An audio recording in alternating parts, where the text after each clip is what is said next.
point that you are responsible in those scenarios for even potentially the actions of your children, let alone your employees, which you are also responsible for their actions to some extent when they're under your supervision and when they're on the clock. So I think that this is a good timing for your ministry and your business. And so how can people find you? Where should they go to reach out to you? Fantastic. Thanks for asking that. I have two websites. One is more on the corporate side. Again, Surrender Your Hate, and that is at surrenderyourhate.com, www.surrenderyourhate.com. And the nonprofit, which you could also find me and donate as well. There's a donate button on there, and that is Let Life Live Inc. LetLifeLiveInc.org. Great.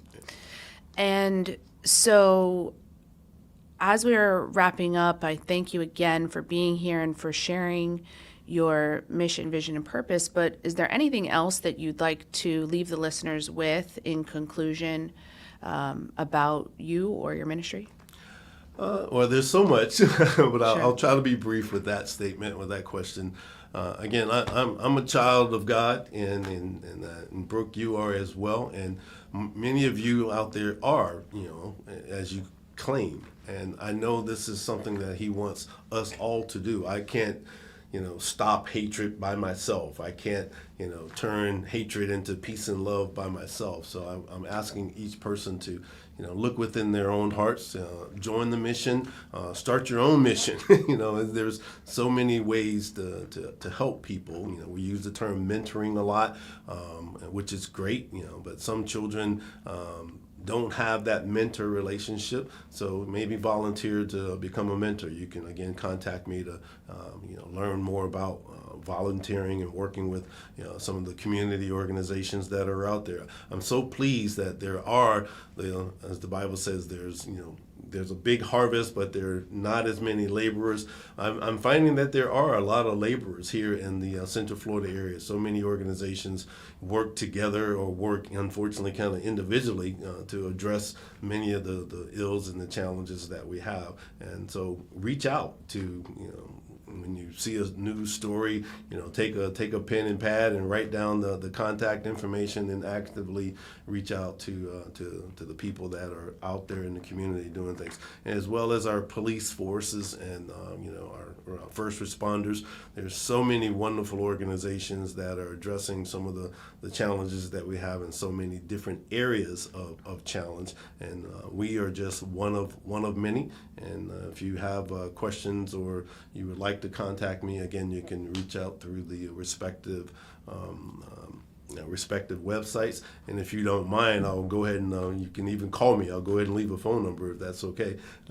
Sure. So the number is 404-944-9951, and I will answer the call from 10 to 10 a.m. until whenever. Sure.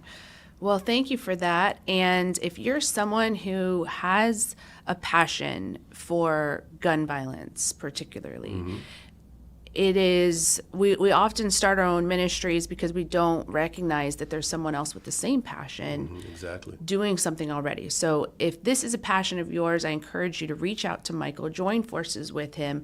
He is looking for volunteers, looking for people to come alongside and help. And if you have a passion, but you just don't have the time to do the volunteering, you can donate and still actively be a participant in the mission just by contributing financially. And I think there's a need for all of those things. So if this is something that resonates with you, that you see a need for, that you have a passion for, but you just haven't really had the time or been able to get around to doing something about it, Michael is doing it, and he's looking for people to help him. And so again, visit his websites and reach out to him and see where you can be a part. Fantastic. I look forward to hearing from everyone who's watching. And again, thank you, Brooke, for the time and the platform and sharing your view of how valuable these types of ministries, these type of movements are to each and every one. in our respective communities. So thank you. Absolutely. And I applaud you again for taking your passion and taking action on it.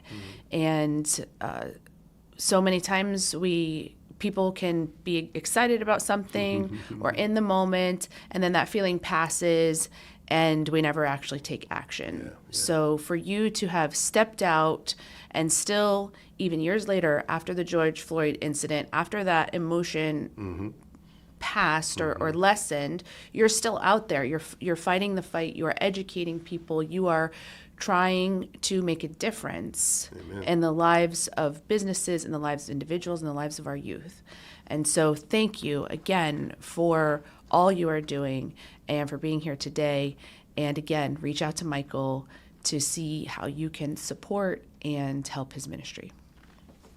Thank you. So, Michael, I understand that in addition to all that you're doing with Let Life Live and Surrender Your Hate, that you're also in the process of writing a book. Is that right? That is correct. I guess you could say I'm a budding author. The name of the book is 31 Days of Surrender, Respecting Life, all geared around those 31